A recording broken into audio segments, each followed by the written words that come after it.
morning. It is quite early for me, but well, you gotta do what you gotta do. And I was thinking about something very interesting. I was thinking about judgment today and how sometimes we judge people without even realizing that we base our judgment even on false premise.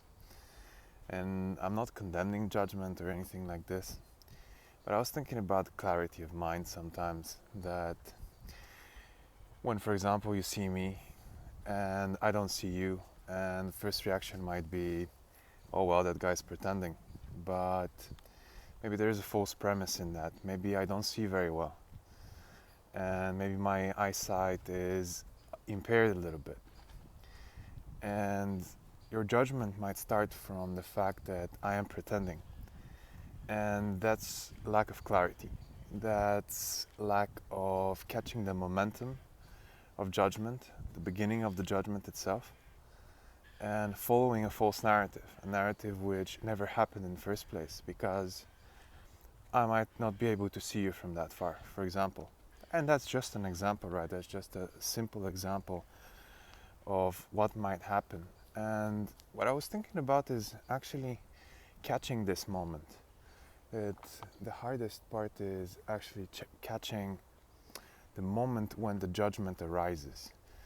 And be it on a false premise or not doesn't really matter, but what actually matters is catching the moment and seeing where it actually comes from, where it starts and how it unravels, how it unfolds, and just following it for a little while.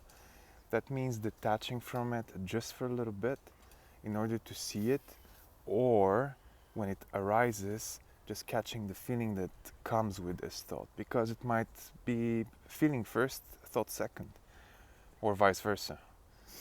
And yeah, it's a good idea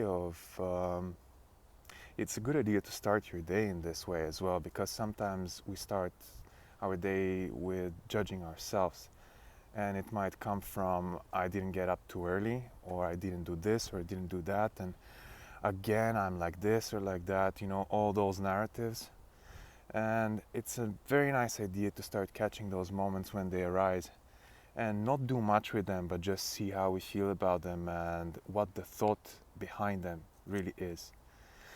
Yeah, I guess that's it for today. Yeah, have a very beautiful morning and a very non-judgmental day.